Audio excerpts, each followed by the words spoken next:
فَمِنْهُمْ مَنْ هَدَّ اللَّهُ وَمِنْهُمْ مَنْ حَقَّتْ عَلَيْهِ الضَّلَالَةُ فَسِيرُوا فِي الْأَرْضِ فَانْظُرُوا كَيْفَ كَانَ عَاقِبَةُ الْمُكَذِّبِينَ. Dieu dit très certainement, nous avons envoyé des messagers dans chaque prophète, dans chaque nation plutôt, dans chaque nation, pour leur dire, adorez Dieu, sans l'associer avec qui ou quoi que ce soit, dans sa souveraineté, dans ses attributs, dans sa divinité et dans son adoration, et écartez-vous des œuvres de Satan. Et il y a eu parmi eux que Dieu avait dirigé parce qu'ils ont voulu, ils ont cherché à être dirigés. Et parmi eux, ceux qui ont suivi l'égarement, et Dieu les a laissés dans l'égarement. Et Dieu défie l'humanité en disant Fasiru fil ard, fanzuru kayfa kana aqibatul mukazzibin. Dieu dit sillonnez la terre et vous verrez les preuves même que Dieu avait envoyé des prophètes. Et vous verrez des preuves que des gens ont été châtiés pour avoir refusé le message, rejeté le message des prophètes. Dieu nous dit sillonnez la terre. Wallahi billahi. La science archéologique confirme aujourd'hui que aucune nation de cette terre, sur cette terre, n'a manqué, n'est-ce pas, de recevoir un prophète de Dieu. La science archéologique confirme ça. Que chaque nation a reçu de la part de Dieu un messager, la visite des messagers. Et cela est reconnu même aujourd'hui par les chrétiens. Car dans un livre intitulé Manuel biblique de Halley, à la page 64, l'auteur chrétien protestant a fait un rapport rapportant les propos des archéologues. Il dit que dans chaque nation, il y a eu quelqu'un pour diriger les gens vers le droit chemin. Et il ajoute en disant, les archéologues affirment que chaque nation sur cette terre avait la connaissance du Dieu unique et adorait le vrai Dieu. Et que le polythéisme et l'idolâtrie n'ont intervenu qu'après le passage des prophètes pour égarer l'humanité. C'est-à-dire, ils connaissaient le vrai Dieu, mais après cela, l'idolâtrie et le polythéisme sont venus. Et les gens se sont détournés de la voie de Dieu. Mais comment est-ce que ces choses sont-elles arrivées? Mais le Coran nous a annoncé cela. Le Coran, la science archéologique confirme cela, et le Coran nous a annoncé cela 15 siècles avant, en disant qu'effectivement, toutes les nations avaient la connaissance d'un Dieu unique et l'adoraient sans l'associer avec qui ou quoi que ce soit, mais c'est juste après que l'idolâtrie et le polythéisme ont fait leur apparition. Nous trouvons cela dans la même sourate que j'ai citée ici, sourate Nahl. Cette fois-ci au verset 63, Dieu dit, s'adressant à son prophète, Tallahi, laqad arsalna ila umami min qablik, fazayyana lahum shaytanu a'malahum, fahuwa waliyhum al-yawma, wa lahum azabun alim. Dieu dit dans ce passage du Coran, chapitre 16, verset 63, Tallahi, laqad arsalna ila umami min qablik. Oh Muhammad, nous avons certainement envoyé des messagers avant toi, dans chaque nation. Fazayyana lahum shaytanu a'malahum. Mais après le passage des prophètes, Satan est venu. Il a embelli leurs œuvres. Il les a détournés de la voie de Dieu. Fahuwa waliyuhum al-yawm. Aujourd'hui, il est leur maître. Il dirige leurs affaires. Walahum azabun alim. Mais en dernier jour, ils vont grincer les dents. Donc le Coran confirme ça. Que chaque nation sur cette terre a reçu la visite des messagers de Dieu. C'est normal que chaque nation puisse recevoir de Dieu la visite des messagers de Dieu. C'est normal, parce que tous nous avons été créés dans le noble but de vouer un culte pur et sincère qu'à Dieu seul. Mais là où il se pose un problème, c'est là où nous revenons dans notre thème maintenant. Parce qu'on a montré que le musulman avait une position réaliste. Chez nous, Jésus-Christ est un être humain, mais pas comme les autres, il s'agit d'un messager de Dieu. Nous croyons à sa naissance miraculeuse, c'est-à-dire qu'il est né d'une mère et n'avait pas de père, mais le Coran nous montre clairement que cette façon de naître ne pourra en aucune manière nous étonner, car Dieu a créé Adam sans père, sans mère. Adam n'avait pas goûté à l'enfance comme Jésus, Adam n'a pas porté de couches ou cache-couches comme Jésus, Adam n'a pas tété au sein d'une femme comme Jésus, Adam n'est pas resté dans les liquides amniotiques d'une femme comme Jésus, Adam est sorti adulte avec des barbes. Donc Ève est née sans mère, Adam était considéré comme étant son père parce qu'elle a été tirée de son côté. Et Jésus-Christ qui est né sans père avec une mère. Et nous qui naissons selon la loi commune avec des pères, et des mères. Voilà les 4 façons dont Dieu a créé la race humaine. Et on nous dit donc si Jésus, peut-être Dieu parce qu'il est né sans père et avait une mère, donc Adam serait plus Dieu que Jésus, parce qu'il n'avait ni père ni mère. Est-ce que vous comprenez? Mais malgré cela, Dieu nous montre que cela ne vous étonne pas. C'est ainsi que Dieu a créé les choses et il a façonné Jésus dans le ventre de sa mère par sa parole de kun fayakun idha arada shay'an an yaqula lahu kun fayakun. Alors, mais nous les musulmans, nous ne croyons pas que Jésus soit Dieu. Nous ne croyons pas que Jésus-Christ soit le Fils de Dieu. Nous disons simplement qu'il est un prophète de Dieu. Et nous ne croyons pas aussi que Jésus-Christ soit venu pour donner sa vie à la croix, afin que par la croyance, par notre croyance à sa mort sur la croix, comme quoi les chrétiens, nous puissions obtenir le pardon de nos péchés et recevoir la vie éternelle. Nous disons que cet enseignement ne vient pas de Jésus-Christ. Jésus n'a jamais donné un tel enseignement. C'est pourtant les enseignements des chrétiens sur Jésus. Il faut bien me comprendre sur ce point. Ce n'est pas un enseignement de Jésus, mais un enseignement des chrétiens sur Jésus. C'est 2 choses différentes, ça. Peut-être qu'il y aura des preuves. Des frères vont avancer des preuves pour montrer que non, nous avons tort. Et nous ne croyons pas que Jésus, que les Juifs ont tué Jésus-Christ sur la croix. Et maintenant, le problème qui reste, comme on a dit que Dieu a envoyé des messagers partout, dans le monde, mais les Juifs et les chrétiens et les musulmans sont unanimes pour dire que c'est de la descendance d'Abraham que Dieu devait susciter un prophète par qui l'humanité tout entière sera sauvée. C'est de la descendance d'Abraham, le père des croyants. Et c'est sur l'identité exacte de cet ultime messager de Dieu, par qui l'humanité tout entière sera sauvée, que les Juifs, les chrétiens, les musulmans se divisent. Donc les Juifs disent c'est leur Messie. Pourtant, ils attendaient ces Messies-là quand ils étaient encore dominés par les Égyptiens. Sous la domination babylonienne, ils l'attendaient. Sous la domination médo-perse, il l'attendait. Sous la domination grecque, il l'attendait. Sous la domination romaine, il l'attendait. Lorsqu'ils étaient persécutés par Hitler, il l'attendait. Lorsqu'ils étaient persécutés par les chrétiens en Europe, il l'attendait. Mais aujourd'hui, ils ne sont persécutés par personne. C'est eux qui dominent le monde. Et le Messie viendra alors les sauver en quoi, les aider en quoi? Si c'est eux maintenant qui dominent le monde. Il viendra les sauver, les aider en quoi? Parce que c'est eux qui dominent maintenant le monde. Alors si eux maintenant dominent le monde, même ceux qui les avaient persécutés hier, ils les dominent aujourd'hui, où est le Messie? Nous disons non, le Messie est passé. Le Messie était déjà venu en la personne de Jésus-Christ, mais ils ne l'ont pas reconnu. Et peut-être qu'ils attendent le Messie, leur Messie qui vienne les sauver contre les Arabes. Parce que c'est ce que les gens doivent savoir. Quand les Juifs étaient persécutés partout en Europe, ils n'ont eu la vie sauve qu'en s'exilant vers les pays arabes musulmans, où ils ont vécu en paix jusqu'à connaître leur âge d'or pour la première fois dans leur histoire, comme cela est confirmé par leurs propres historiens. Mais la reconnaissance de l'âne, ce sont des riades. Ils se sont retournés contre les Arabes et les musulmans. Allah nous dit la takhizul yahoud wa nasara awliya. Ba'duhum ba'd awliya. Ne les prenez pas pour alliés. Ils sont alliés entre eux. Ils se sont retournés. Walakin la taqumu sa'a. La taqumu sa'a. Kama qala Rasul sallallahu alayhi wa sallam, la taqumu sa'a hatta yaqtulu al-muslimuna al-yahuda. C'est ce que le prophète a dit. De tout ce qui se passe aujourd'hui dans le monde, les désordres ont tué les musulmans partout, tout. C'est l'objet de la prophétie.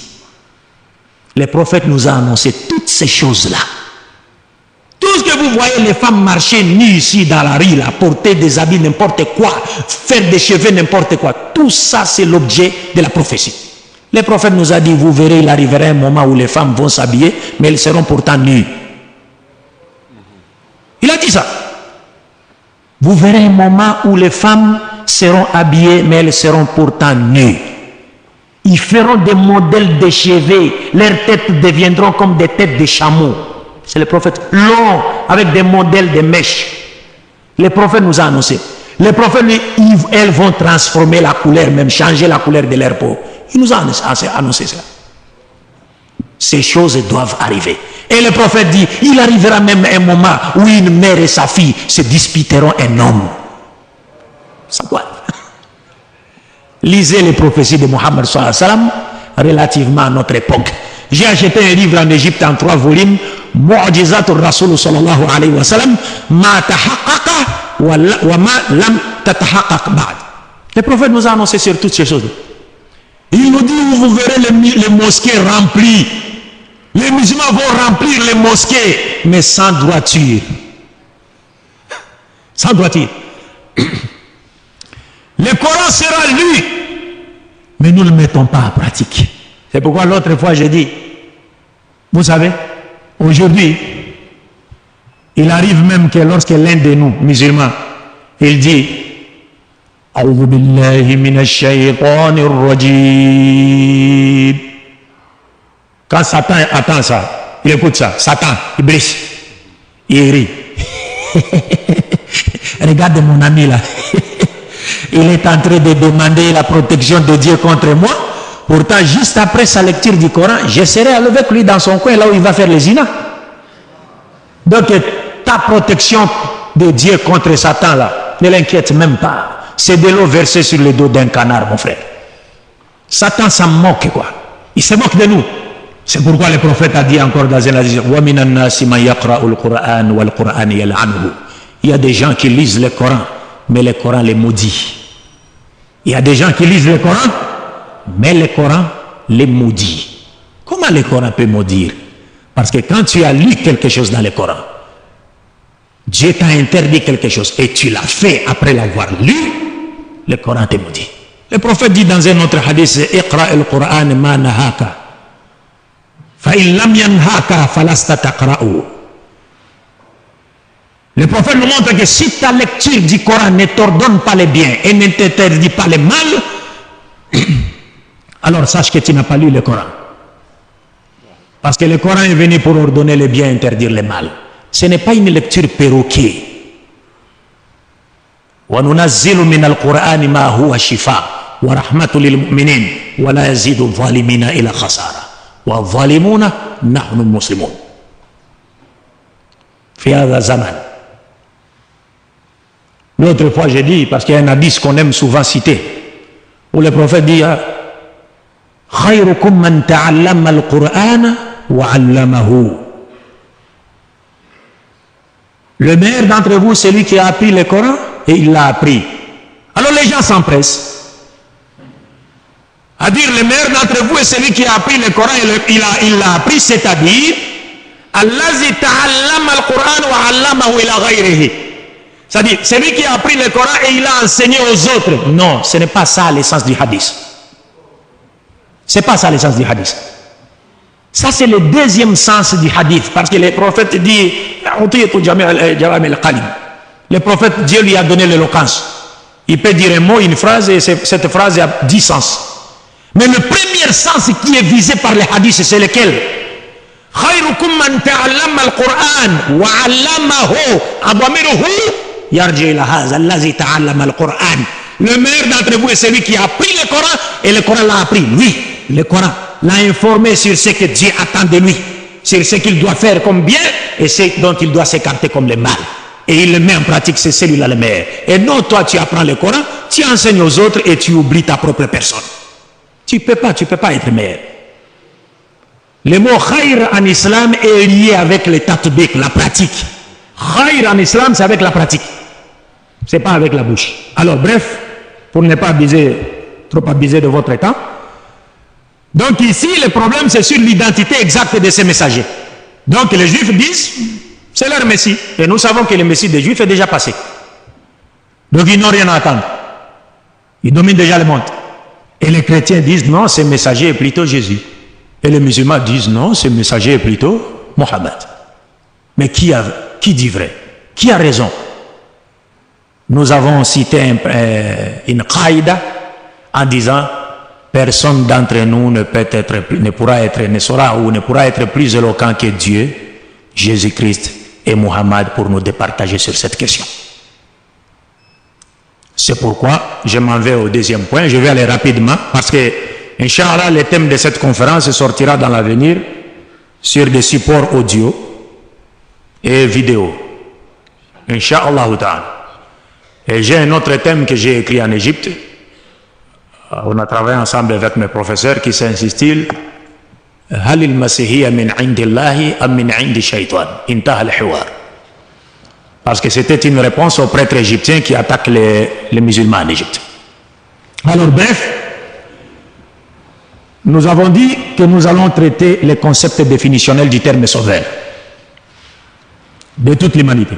Vous devez savoir, je m'excuse, ou je vais carrément les prendre par ici. Merci. Vous pouvez prendre des notes, c'est très important. Et il y aura des critères, les critères que ce sauveur de l'humanité doit remplir pour qu'il soit reconnu en tant que tel, c'est très important. Et ces critères, quand je les traités avec beaucoup de pasteurs, chez moi et ailleurs, la plupart d'entre eux se sont convertis en islam sans même avoir écouté mes arguments. Les critères seulement. À partir des critères, ils ont compris qui était le messager de Dieu destiné à l'humanité tout entière. Mais je commence par le second point. Je dis qu'on va voir les concepts définitionnels du terme sauveur de toute l'humanité. J'aimerais qu'il soit clair que lorsque je parle du sauveur de toute l'humanité, vous devez le comprendre, du moins dans le contexte qui est le nôtre, vous devez le comprendre comme étant le messager de Dieu destiné à l'humanité tout entière. C'est-à-dire le messager de Dieu par qui l'humanité tout entière sera sauvée. Car Dieu étant lui-même l'auteur du plan de salut de l'humanité, il demeure donc le sauveur de toute l'humanité par excellence, en majuscule. Donc quand je parle du sauveur de toute l'humanité, il faut comprendre par messager de Dieu par qui l'humanité tout entière sera sauvée. Alors, nous savons que le mot sauveur, c'est, si lorsqu'on regarde dans les dictionnaires, on trouve que le mot sauveur, c'est quelqu'un qui c'est-à-dire qui tire quelqu'un du danger, n'est-ce pas? Qui tire quelqu'un du danger, qui lui apporte une assistance, qui le sauve de la mort, qui le sauve d'un malheur. Mais dans le langage prophétique, le sauveur de toute l'humanité, selon l'axiome de la révélation divine, le sauveur de toute l'humanité est une personne qui apporte le salut, qui préservera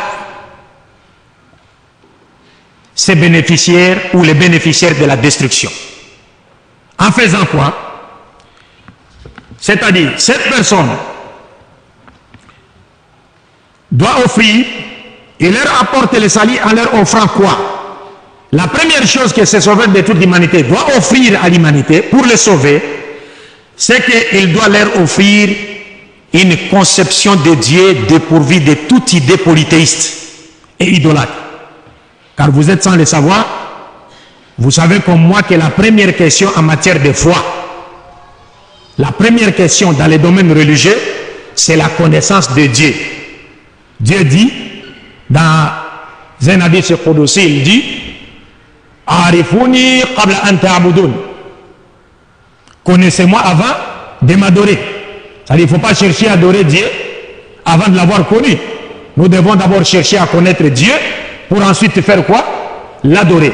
Et même dans la Bible judéo-chrétienne, Dieu dit quelque part dans l'Élevée d'Osée 6.4, il dit, mon peuple se perd parce qu'il lui manque la connaissance. Donc la première chose, c'est que ce sauveur de l'humanité doit offrir à celle-ci, c'est-à-dire à l'humanité, une conception de Dieu dépourvue de toute idée idolâtre et polythéiste. Et nous savons comment le prophète Mohammed sallallahu alayhi wa sallam nous a présenté Dieu, comment il nous a décrit Dieu. C'est-à-dire la nature de Dieu est résumée dans la sourate Ikhlas, que chacun de nous pourra lire.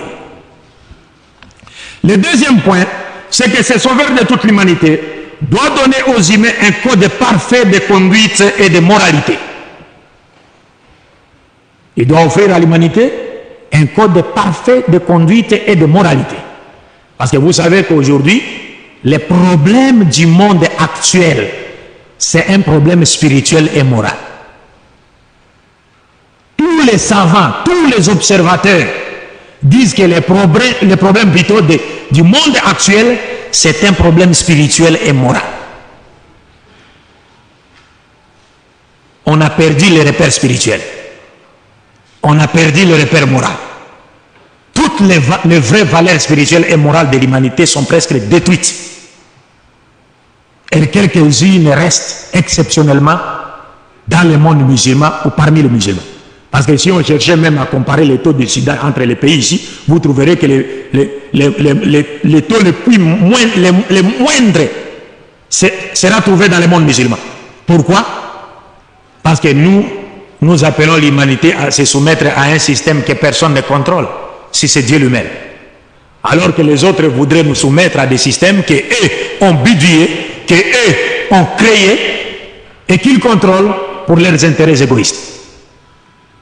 Alors, le troisième point, ce que doit faire un sauveur, c'est qu'il doit donner aux humains des règlements ou des principes clairs pour leur gouvernement social, économique et politique. Le prophète Mohammed n'a pas seulement été un prophète, il était également un gouverneur, il était un homme politique, il était un guerrier, il était tout. Le prophète Mohammed, c'est lui qui a étudié sa sira, le sait mieux que moi.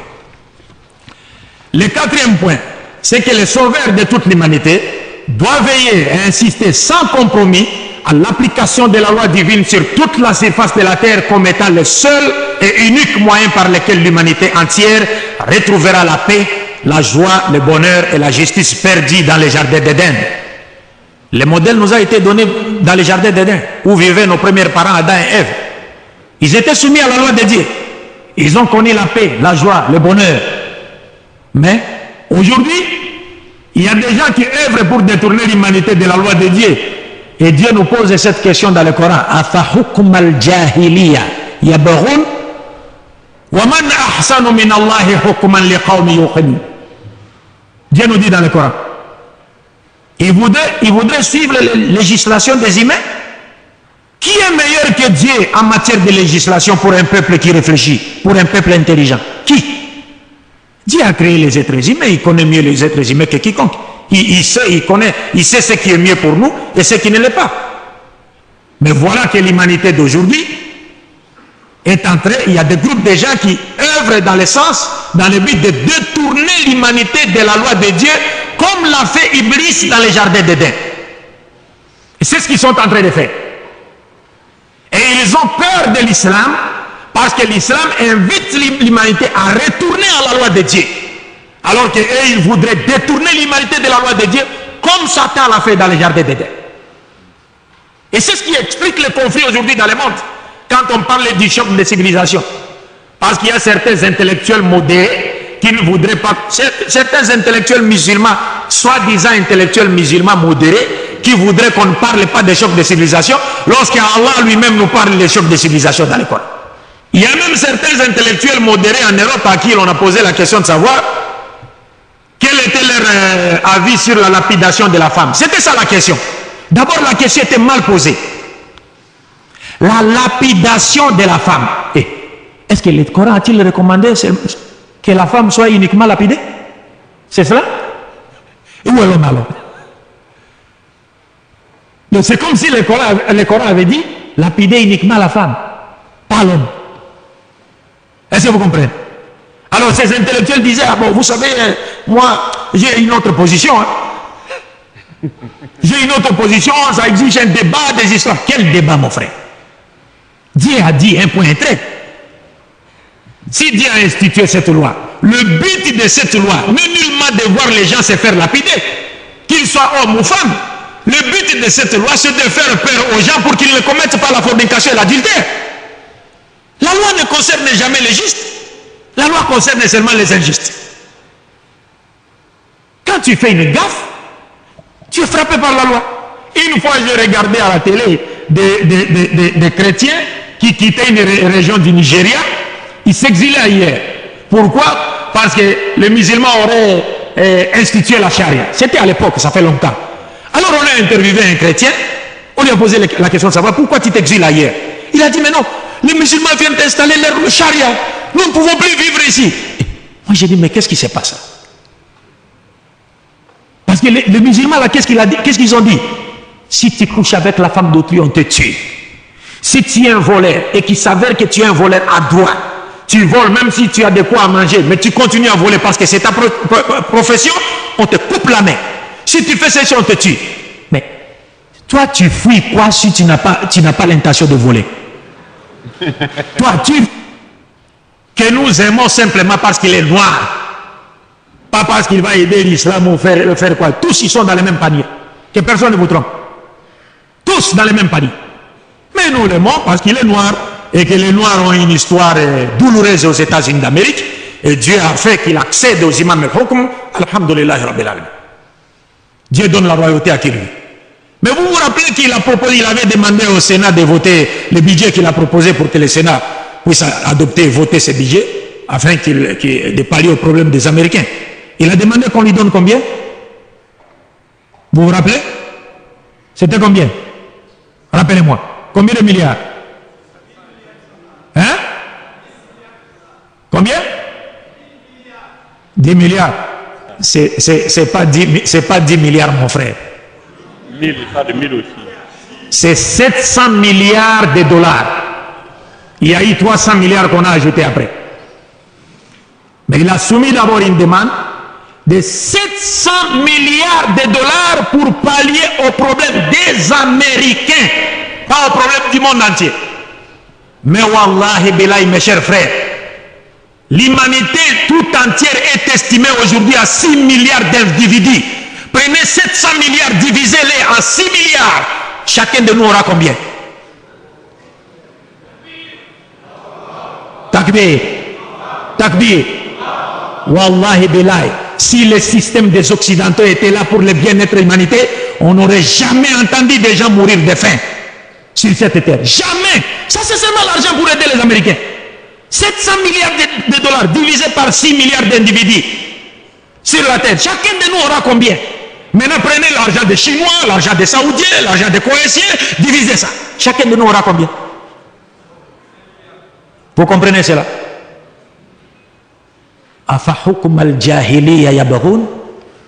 Ce sont les lois de la jahiliya, de l'ignorance que les gens voudraient mettre en pratique. Dieu nous pose cette question. Alors que Dieu, c'est le meilleur des législateurs. Faites les calculs, vous verrez vous-même. Personne n'allait mourir sur cette terre de faim. Donc bref, le cinquième point, nous disons, en fait, le sauveur, il doit donner aux humains des enseignements clairs sur la vie après la mort. Le sauveur de l'humanité, de toute l'humanité, doit donner aux humains des enseignements clairs sur la vie après la mort. Vous voyez, parce qu'il y a aujourd'hui des gens qui croient, qui pensent qu'il n'y a pas une autre vie après celle-ci. Vous comprenez? Et aujourd'hui, j'ai des gens qui croient en cela. Il y a des mouvements mystiques dans le monde, qui travaillent même avec beaucoup de dirigeants dans le monde. Et c'est ce qui explique leur sadisme, le sadisme de certains vis-à-vis de leur peuple, parce qu'ils pensent que finalement ils ne comparaîtront pas devant le tribunal de Dieu pour être récompensés, chacun selon ses œuvres. Parce qu'on leur enseigne dans ces mouvements mystiques. Moi j'ai étudié à l'Institut pour une synthèse planétaire, c'est-à-dire là où j'ai étudié tous les mouvements mystiques. Maïkari, Rose-Croix, Ekanta, Fraternité Blanche, toutes ces histoires-là. Parce qu'il n'est pas de mes habitudes de condamner les crocodiles avant d'avoir été à la rivière. Il faut aller à la rivière d'abord. Voyez les dégâts qu'est en train de faire le crocodile, là vous pouvez porter un jugement sur lui. Il ne faut pas seulement commencer à condamner quelqu'un comme ça et vous ne connaissez même, vous ignorez tout de lui. Donc j'ai étudié toutes ces choses-là. Et le centre a été fermé même le jour où mon ami, moi et mon ami, avons posé certaines questions aux responsables. C'est 3 jours après, le centre a été fermé. C'était sur la question de la réincarnation. Donc bref, il y a des gens qui pensent qu'après cette vie, il n'y aura pas une autre vie. Par conséquent, ils ont le droit de commettre toutes sortes, de faire n'importe quoi sur cette terre, parce qu'ils pensent qu'ils échapperont au jugement de qui? Au jugement de Dieu. Alors, l'islam nous enseigne bien sûr qu'il y a une vie après cette vie, et Jésus-Christ également l'a enseigné. Et toute personne qui ne croit pas à une autre vie après celle-ci est comparable à un bébé qui est encore dans le ventre de sa mère. Vous savez, un bébé qui est dans le ventre de sa mère, si seulement on pouvait lui dire, toi petit bébé, sache que là où tu es, en dehors du ventre de ta mère, il y a une autre vie plus meilleure que celle que tu mènes là-bas. Est-ce que ce bébé nous croira? Est-ce qu'il nous croira? Mais quand il va sortir, est-ce qu'il aimerait encore retourner dans le ventre de sa mère? Personne. Parce qu'il va trouver que cette vie ici, que nous vivons ici, est plus meilleure que la vie dans le ventre de sa mère. De même, la vie du paradis est plus meilleure que la vie que nous menons ici. Parce que comme nous n'avons pas encore vu, nous sommes comme des bébés dans le ventre de nos mères. Parce que nous ignorons les réalités. Alors bref, je passe au troisième point rapidement pour finir. Le troisième point, nous avons dit les critères que ce sauveur de toute l'humanité doit remplir pour qu'il soit reconnu en tant que tel. Quels sont ces critères? Nous avons sélectionné un certain nombre de critères qui sont en parfaite harmonie avec l'esprit téléologique de toute la révélation divine. Et sur base de ces critères, nous pourrons, Inch'Allah, répondre facilement à la question que nous nous sommes posée dans le cadre de cette conférence, à savoir, l'humanité sera-t-elle sauvée par Jésus-Christ ou par Mohammed? C'est-à-dire, nous saurons finalement qui de Jésus-Christ ou de Mohammed est le messager de Dieu par qui l'humanité tout entière sera sauvée. Le premier critère, c'est quoi? C'est très important. C'est là où je vous invite vraiment à prendre note. Le premier critère est le suivant. C'est-à-dire, pour que Jésus-Christ ou Mohammed soit reconnu comme étant le messager de Dieu envoyé à l'humanité tout entière, ou encore le messager de Dieu par qui toute l'humanité sera sauvée, Dieu qui les avait envoyés doit explicitement déclarer avoir envoyé Jésus-Christ ou Mohammed vers toute l'humanité. Vous m'avez compris? Parce que c'est Dieu qui les avait choisis, inspirés et envoyés. Donc il sait vers qui il les avait envoyés. Donc le premier critère, Dieu doit explicitement déclarer avoir envoyé Jésus-Christ ou Mohammed vers toute l'humanité. Le second critère est que Jésus-Christ ou Mohammed doit explicitement déclarer avoir été envoyé par Dieu vers toute l'humanité. C'est-à-dire lui-même. Parce que personne ne peut être plus éloquent que lui, que Jésus ou Mohammed. Donc Jésus doit le dire et Mohammed doit également le dire. Et ils sont là, parmi nous. À travers quoi? À travers leurs écrits, leurs paroles. Le troisième critère est que Jésus-Christ ou Mohammed doit confirmer le caractère universel de sa mission en ayant de son vivant et pendant son ministère des disciples appartenant à d'autres nations que la sienne. Je me suis fait comprendre? Parce qu'il est absurde de dire que Jésus était envoyé à l'humanité tout entière, ou encore Mohammed a été envoyé à l'humanité tout entière, lorsqu'on sait que de son vivant et pendant son ministère, il n'avait que des disciples appartenant à sa race et non à d'autres nations. C'est absurde. Celui qui a été envoyé à l'humanité tout entière doit avoir des disciples appartenant à d'autres nations pour confirmer le caractère universel de sa mission. Le quatrième critère, Jésus-Christ ou Mohammed, paix de Dieu soit sur eux, doit confirmer le caractère universel de sa mission en appelant les gens des autres nations à croire en lui en tant que messager de Dieu envoyé également vers eux. Vous comprenez ça? C'est-à-dire nous devons voir Jésus-Christ de son vivant appeler des non-israélites, pas seulement les juifs, appeler même des non-israélites à croire en lui. Et Mohammed également appeler des non-arabes à croire en lui pour confirmer le caractère universel de sa mission. Et enfin, le dernier critère est que Jésus-Christ ou Mohammed doit affirmer le caractère universel de sa mission en établissant les critères, c'est-à-dire en mettant tous les êtres humains au même pied d'égalité, et cela en établissant un critère de noblesse aux yeux de Dieu, n'est-ce pas, que la raison raisonnante ne peut refuser. Vous m'avez compris? C'est-à-dire, il est absurde de croire aujourd'hui que Jésus-Christ a été envoyé à l'humanité tout entière, ou encore Mohammed, si les deux n'ont jamais placé tous les êtres humains au même pied d'égalité. C'est-à-dire, par exemple, pour Mohammed, les Arabes sont supérieurs aux êtres humains. Ils sont plus valeureux, ils ont de la valeur que nous autres. Ou alors, pour Jésus-Christ, les Juifs ont plus de valeur que les autres êtres humains. Non.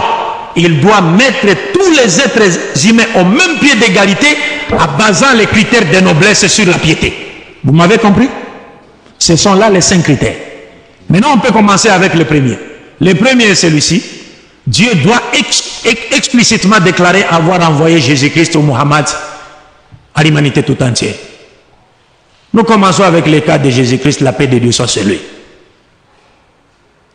Pour le cas de Jésus-Christ, tout lecteur de la Bible et du Saint-Coran sait qu'avant la naissance même de Jésus-Christ, sa mission a été annoncée à sa mère et le champ même de sa mission lui a été indiqué. Dans la Bible, je vais aller rapidement, vous les aurez Inch'Allah en détail sur les supports audio, vidéo, visuels Inch'Allah dans l'avenir, sur le plein Dieu. Dans le livre de Jérémie chapitre 31, versets 31 à 34, Dieu avait prévu de conclure une nouvelle alliance avec les enfants d'Israël. Après que la première ait été abolie. Parce que l'alliance que Dieu avait conclue avec les enfants d'Israël à travers Moïse, dont la Torah a été le livre garantissant cette alliance, avait été abolie par les enfants d'Israël à cause de leurs péchés. Et Dieu, par sa grâce, a voulu conclure de nouveau une autre alliance avec les enfants d'Israël. Et cette fois-ci, le messager de cette nouvelle alliance n'était plus Moïse, comme dans l'ancienne alliance, mais plutôt Jésus-Christ. Et dans ce passage de Jérémie, Dieu nous montre clairement qu'il conclura une nouvelle alliance avec les 2 maisons d'Israël, c'est-à-dire la maison de Juda au sud et la maison d'Israël au nord. Parce qu'après la mort du roi Salomon, fils de David, paix de Dieu soit sur lui, le royaume d'Israël s'est scindé en 2 parties. Le royaume du nord qu'on a appelé Israël, qui avait pour capitale la Samarie, et le royaume du sud qu'on a appelé Juda et qui avait pour capitale Jérusalem. Et Jésus-Christ a vécu au sud. Donc Dieu a dit, je ferai une nouvelle alliance, je conclurai une nouvelle alliance avec les 2 maisons d'Israël. Et le messager de cette nouvelle alliance, c'est bien Jésus-Christ. La paix de Dieu soit sur lui. Donc il a été annoncé cela dans la Bible. Et avant même sa naissance, dans Matthieu chapitre 1, verset 21, Dieu a envoyé un ange pour dire à Marie que tu enfanteras un fils et tu lui donneras le nom de Jésus. C'est lui qui sauvera son peuple de ses péchés. Il sauvera le peuple, son peuple, le peuple de Dieu, de ses péchés. Quel peuple? Matthieu chapitre 2, verset 6, toujours dans le Nouveau Testament, on nous indique le peuple en question en nous disant: et toi, Bethléem, tu ne certes pas la moindre parmi les principales villes de Juda, car de toi sortira un chef qui paîtra Israël, mon peuple. Donc le peuple dont il est question, c'est Israël, et cela a été annoncé à Marie avant même la naissance de Jésus-Christ. Et le champ de la mission de son fils lui a été clairement indiqué comme quoi il était prophète de Dieu aux enfants d'Israël. Lui-même, Jésus-Christ est venu. Dans le Coran, nous voyons cela. Dans la sourate Zukhruf, il y a un verset qui m'échappe un peu. Je pense au verset, est-ce qu'un cheikh peut me rappeler ce verset? Sourate Zukhruf, in huwa illa abdun an'amna alayhi wa ja'alnahu mathalan li bani Israël. Dieu dit, Jésus-Christ n'était autre qu'un serviteur de Dieu, à qui il a doté du bienfait de la prophétie, et il a fait de lui un prophète pour les enfants d'Israël. Et dans la sourate Imran, chapitre 3, verset 49 à 50, Dieu nous montre clairement, parlant de Jésus, il dit wa rasulan ila bani Israël. Donc il est le messager de Dieu aux enfants d'Israël. Ça c'est de la part de Dieu. Et Jésus-Christ lui-même dans le Coran, il dit wa idh qala Isa ibn Maryam ya bani Israël inni rasulullahi ilaykum musaddiqan lima bayna yadayya min at-tawrat wa mubashiran bi rasulin ya'ti min ba'di ismuhu Ahmad. Jésus dit, s'adressant aux enfants d'Israël: ô enfants d'Israël, je suis le messager de Dieu envers vous. Donc Dieu l'a envoyé vers les enfants d'Israël. Dans la Bible comme dans le Coran, Dieu affirme avoir envoyé Jésus-Christ exclusivement aux enfants d'Israël. Maintenant pour le cas de Mohammed. Qu'a dit Dieu? Dieu parlant de la mission de Mohammed, il dit: wa ma arsalnaka illa rahmatan lil alamin. Ô Mohammed, nous ne t'avons envoyé que comme une miséricorde pour tout l'univers. Pas seulement pour toute l'humanité, même tout l'univers, c'est-à-dire même pour les animaux. Parce que Mohammed sallallahu alayhi wa sallam est le seul prophète qui a défendu les droits des animaux. Le seul prophète. Même les musulmans ignorent ce que le prophète a dit des animaux. Et ce n'est pas cette femme-là en France, comment on l'appelle encore, Brigitte Bardot. Lorsqu'elle voit les musulmans égorger les moutons pendant le pèlerinage, oh non, ils sont très mauvais, très méchants, ils tuent les animaux. Mais est-ce que c'est toi qui les avais créés? Mais le prophète a défendu les animaux. Jusqu'à ce qu'il a interdit aux musulmans de s'asseoir sur un animal s'il ne se déplace pas. C'est-à-dire quand tu as par exemple ton cheval ou ton âne et que tu arrives quelque part, tu veux parler avec des gens et que tu vas prendre par exemple 30 minutes, les prophètes te conseillent de redescendre, de descendre, de laisser l'animal respirer. Tu vois ça? Il te conseille de descendre. Et il nous interdit de laisser un animal sous le soleil. Je le vis ici au Mali, partout mon frère. C'était terrible. Vers Tombouctou, là-bas, Djenné, ainsi de suite. Non, c'est terrible. C'était pas l'islam ça. Le prophète nous a enseigné toutes ces choses-là. Il a donné des enseignements sur l'environnement, beaucoup de choses. Bref, donc, wa ma arsalnaka illa rahmatan lil alamin. Oh Muhammad, nous ne t'avons envoyé que comme messager, comme miséricorde pour tout l'univers. Et dans un autre passage, Dieu dit encore, toujours dans le Coran, chapitre 34, verset 28, si je ne m'abuse, Dieu dit wa ma arsalnaka illa kafatan linnas bashiran wa nadhira walakinna akthara an-nasi la ya'lamun. Donc c'est comme aujourd'hui, les adeptes d'autres confessions religieuses ou courants religieux qui n'ont pas encore reconnu, qui n'ont pas encore crié à Muhammad, ils font simplement partie de ces groupes de gens qui ne savaient pas. Walakinna akthara an-nasi la ya'lamun. Oh Muhammad, donc oh Muhammad, nous t'avons envoyé à la totalité des êtres humains comme annonciateur d'une bonne nouvelle, le paradis, avertisseur d'un châtiment, l'enfer de Dieu. Mais cependant, la plupart des gens ne le savent pas. Je vais aller rapidement. Le deuxième point, c'est que Jésus-Christ lui-même, ou Muhammad, paix de Dieu soit sur eux, doit confirmer le caractère universel de leur mission en déclarant clairement avoir été envoyé par Dieu vers toute l'humanité. Lorsqu'on regarde le cas de Jésus, on trouve que même dans la Bible, Jésus-Christ dans Matthieu chapitre 10, versets 5 à 7, il a choisi ses 12 apôtres. Et vous savez quel est l'ordre qu'il leur avait donné après les avoir choisis? Il leur avait dit ceci: n'allez pas chez les païens, n'entrez pas chez les Samaritains, mais allez plutôt chercher les brebis perdues de la maison d'Israël. Il les interdit formellement d'aller vers les non-israélites et même de rentrer chez les Samaritains qui étaient leurs voisins. Des voisins. Et il dit, en chemin, guérissez les malades, purifiez les lépreux, ressuscitez les morts et dites-leur que le royaume des cieux s'est approché. Regarde. Les apôtres vont, ils guérissent les malades. Est-ce que les païens n'avaient pas de cas de maladie? Hein? Est-ce que les païens n'avaient pas de cas de maladie? Ils avaient des cas de maladie à guérir. Ils avaient des cas de lépreux à purifier. Ils avaient des cas de morts à ressusciter. Mais Jésus-Christ leur dit, n'allez pas chez les païens, n'entrez pas chez les Samaritains. Laissez leurs malades et leurs morts. Allez plutôt chercher les brebis perdues de la maison d'Israël. Que cet enseignement ne vous étonne pas. Parce que c'est ce que font les Occidentaux. Après avoir créé un conflit en Afrique, ils viennent récupérer leurs ressortissants. Vous savez qu'est-ce qu'ils font? Vous savez ce qu'ils font? C'est la même chose. C'est-à-dire, après avoir créé un conflit militaire en Afrique, parce qu'ils vivent des conflits, vous voyez, c'est-à-dire, ils vous poussent vers le conflit et le gouvernement achète des armes d'eux, l'opposition également, les rebelles achètent également les armes, et on se font la guerre, on s'entretue, on détruise nos infrastructures sociales, et puis après la guerre, qu'est-ce qu'ils font? Ils nous proposent une dette que nous ne saurons jamais rembourser.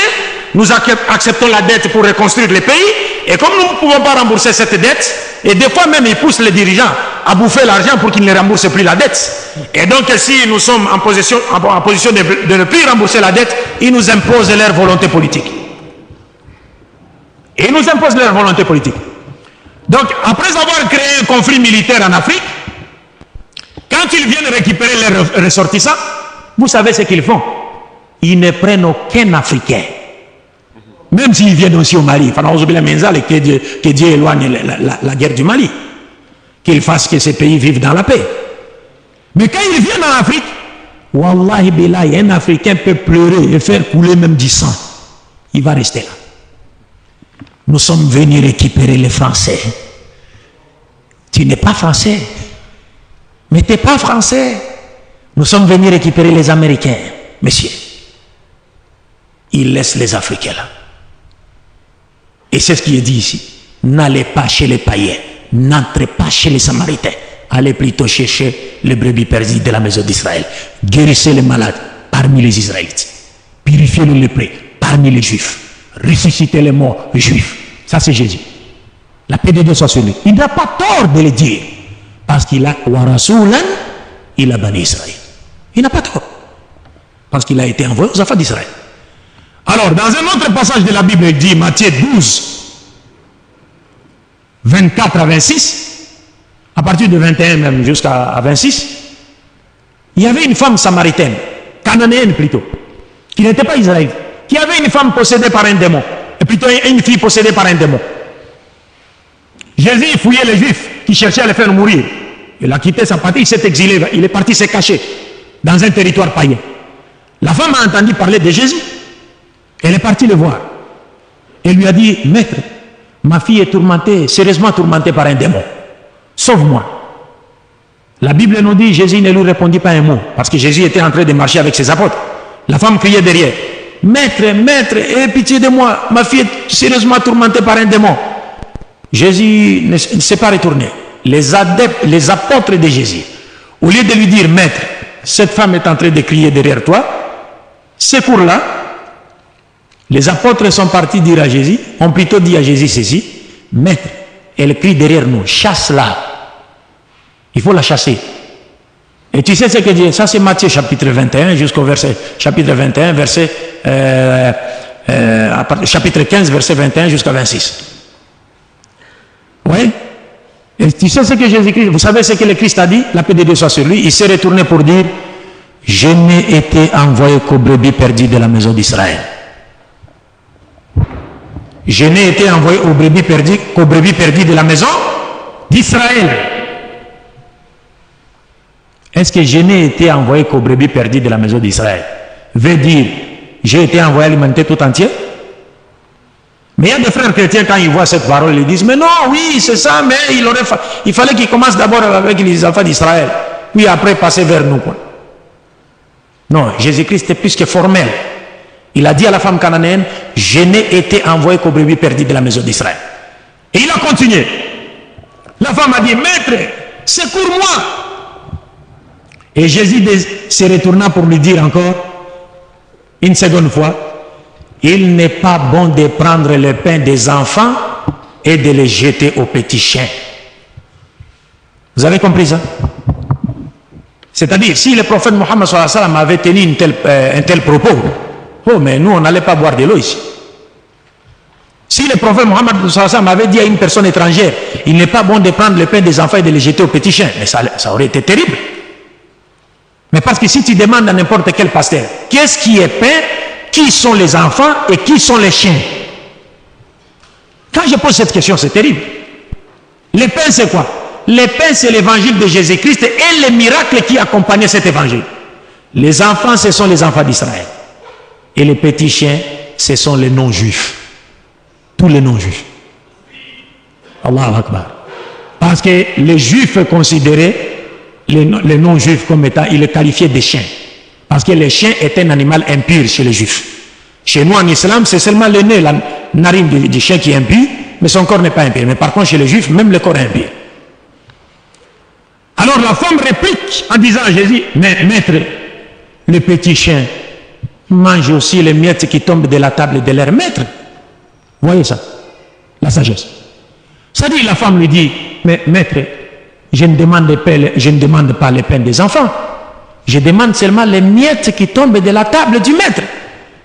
Si vous me donnez ces miettes, ça ne changera rien du pain des enfants. Donc les enfants peuvent bien manger leur pain et les chiens se contenter des miettes qui tombent de la table du maître.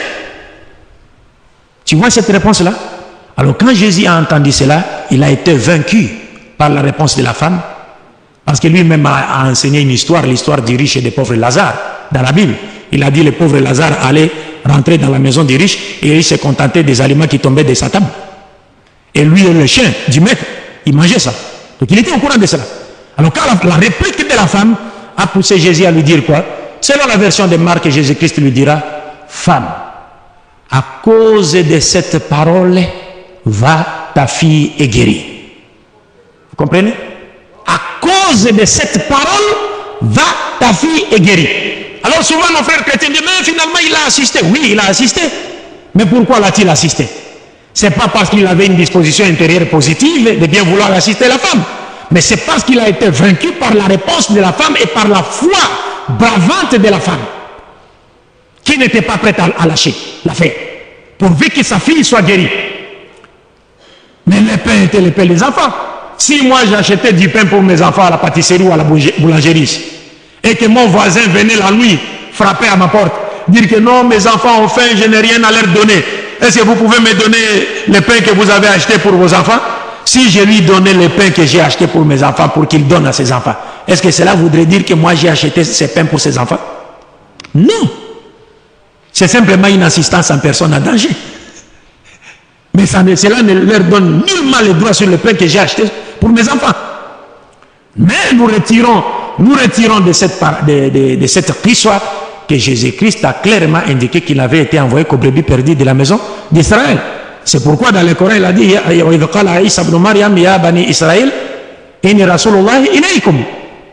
il a dit que je suis le messager de Dieu envoyé vers vous. Je dois vraiment me résumer à l'extrême, hein, pour qu'on finisse quoi, parce que même ma conclusion, je ne sais pas si je vais bien la tirer. Et comme c'est la première fois que je prenne la parole devant un auditoire malien, j'avais cette soif-là. C'est pourquoi je frappais un peu par-ci par-là. Il y a des balles perdues. Donc le Coran confirme cela, que Dieu a dit qu'il n'avait envoyé Jésus qu'aux enfants d'Israël. Et Jésus lui-même confirme dans la Bible comme dans le Coran qu'il n'a été envoyé qu'aux brebis perdues de la maison d'Israël. Maintenant, Mohammed sallallahu alayhi wa sallam, qu'est-ce qu'il dit de sa mission? Il est dit dans le Coran, Dieu lui dit, Qul ya ayyuhan nasu inni rasulullahi ilaykum jami'a. Oh, vous les êtres humains, je suis le messager de Dieu envers vous tous. C'est Mohammed qui dit. Jésus a dit, il a été envoyé qu'aux brebis perdues de la maison d'Israël. Mohammed dit, j'ai été envoyé alimenter tout entier. Sur le cas de Jésus, Dieu dit, je l'ai envoyé aux enfants d'Israël. Sur le cas de Mohammed, Dieu dit, il a envoyé Mohammed alimenter tout entier. Et Mohammed sallallahu alayhi wa sallam ne s'arrête pas là, il ajoute, il dit, Bu'istu ila nasi kafa, al-ahmar wal-aswad. J'ai été envoyé à la totalité des êtres humains, aux blancs comme aux noirs. C'est le prophète qui le dit. Et il dit, Kana nabiyyu yub'athu ila qawmihi khasatan wa inama ana bu'istu ila nasi ammatan. Le prophète dit, tous mes prédécesseurs, tout prophète envoyé avant moi n'a été envoyé qu'à son peuple, mais par contre moi j'ai été envoyé à la totalité des êtres humains. Ça c'est Mohammed qui parle. Donc les choses sont plus que claires. Le troisième critère, rapidement, parce que je laisse d'autres hadiths à côté. Le troisième critère, nous disons, Jésus-Christ, ça c'est le quatrième. Jésus-Christ ou Mohammed doit confirmer, c'est le troisième, Jésus-Christ ou Mohammed doit confirmer le caractère universel de sa mission en ayant de son vivant et pendant son ministère, en ayant dans son entourage de son vivant et pendant son ministère des disciples appartenant à d'autres nations que la sienne. Mais je pense que sur ce point, il n'y a pas de commentaire. C'est vraiment non comment.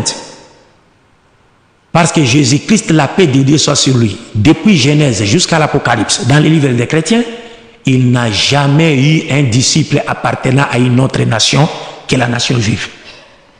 Nulle part. il n'a jamais eu de de disciples non israélites. Nulle part jusqu'à la fin des temps. Mais par contre, Mohammed sallallahu alayhi wa sallam, ça ne demande même pas un commentaire. Vous vous rappelez vous-même de notre frère Bilal, les Noirs.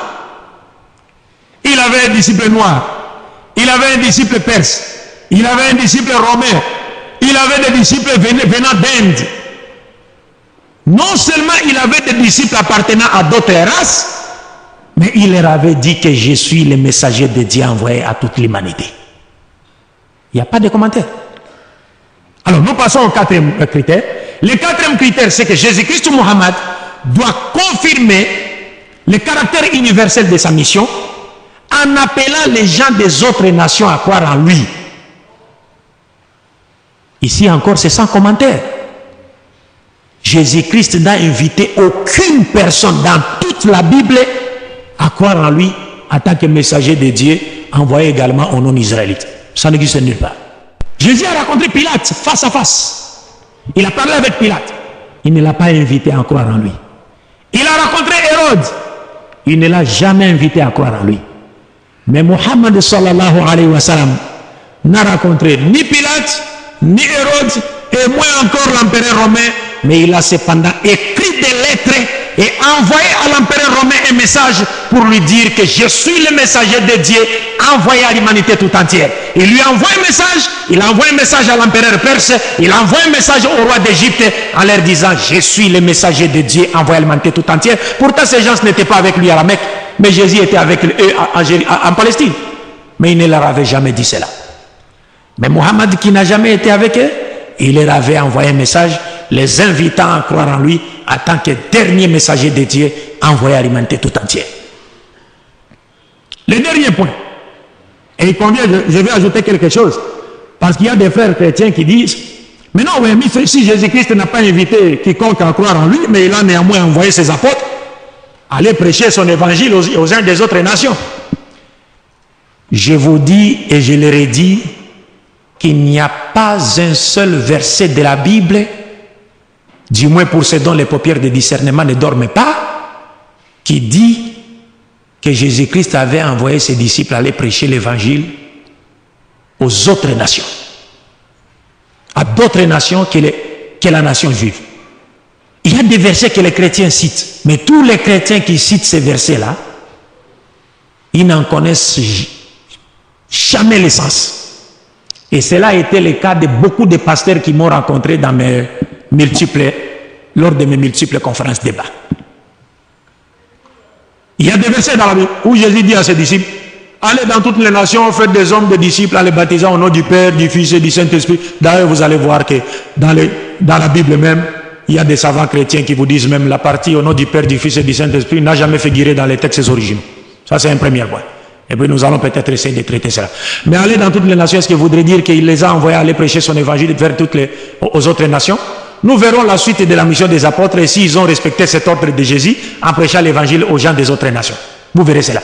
Mais ce verset a un sens et le sens n'a rien à voir avec l'évangélisation des autres nations. Inch'Allah ta'ala. Donc le dernier critère, je termine en disant que Mohammed,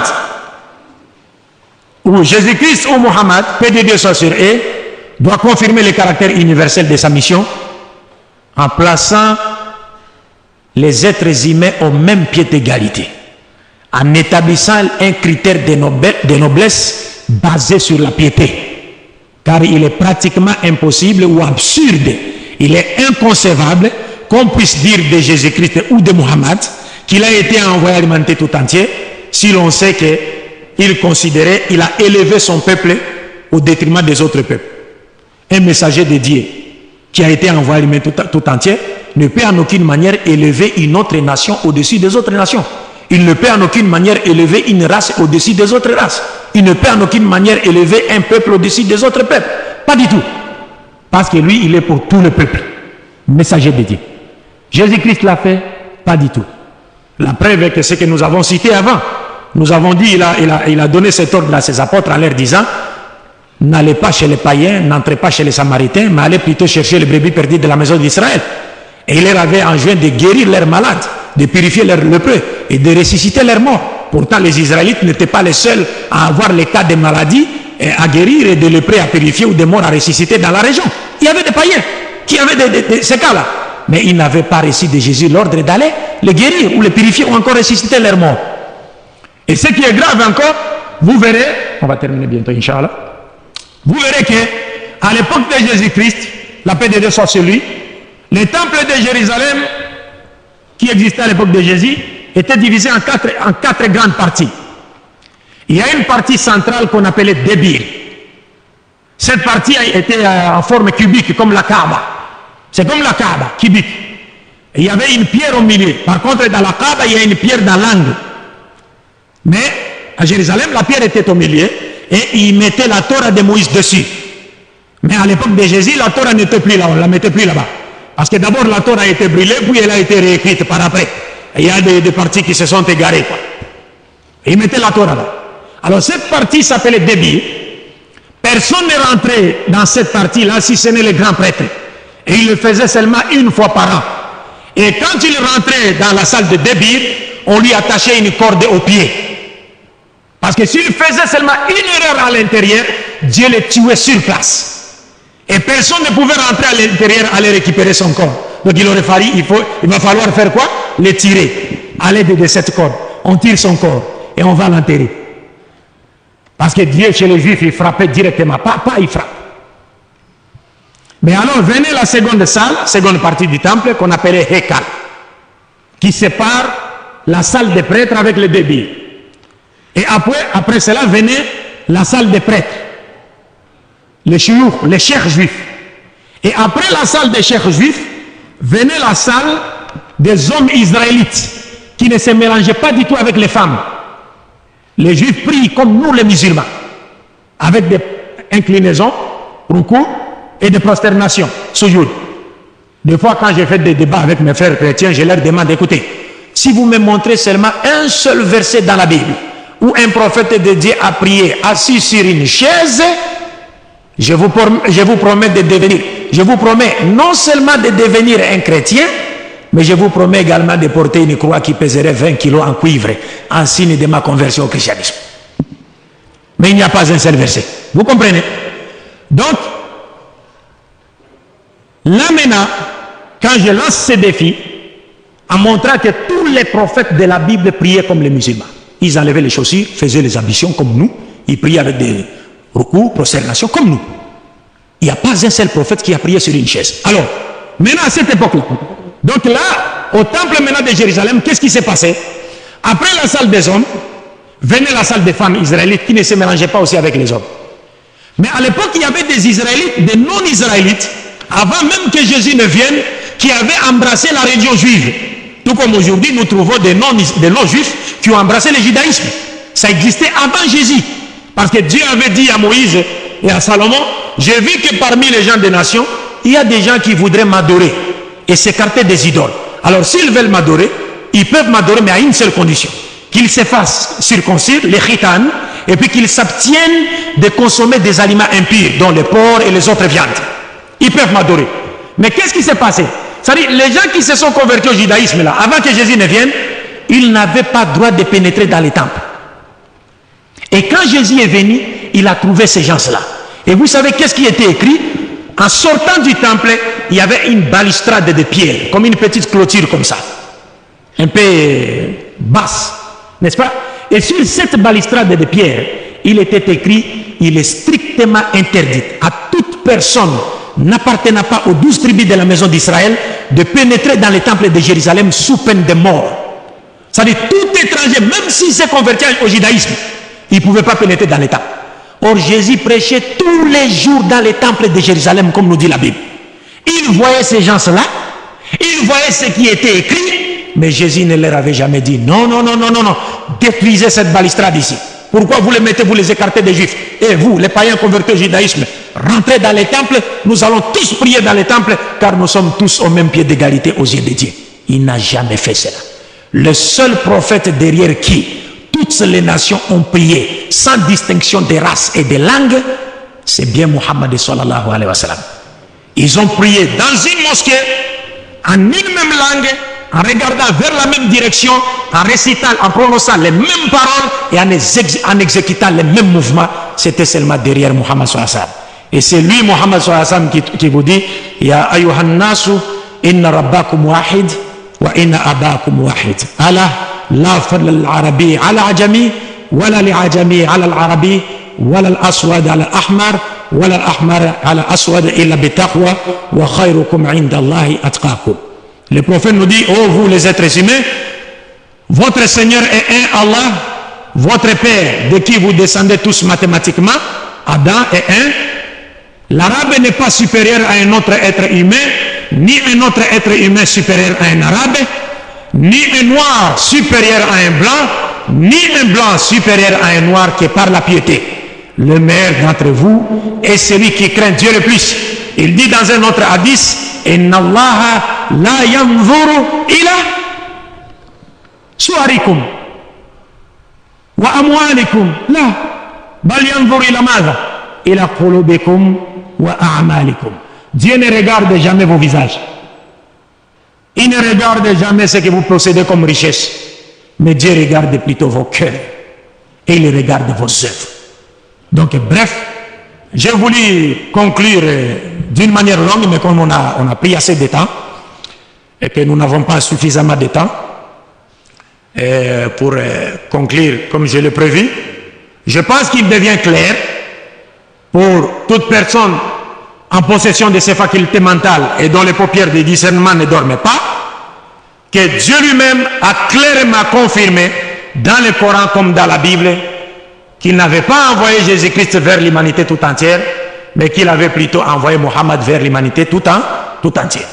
Et nous avons vu que Jésus-Christ lui-même a déclaré avoir été envoyé par Dieu uniquement aux enfants d'Israël et non à l'humanité tout entière. Par contre, Mohammed sallallahu alayhi wa sallam a explicitement déclaré avoir été envoyé par Dieu à l'humanité tout entière, et il a défié même en disant que tous ceux qui l'ont précédé n'ont été envoyés qu'à leur peuple respectif.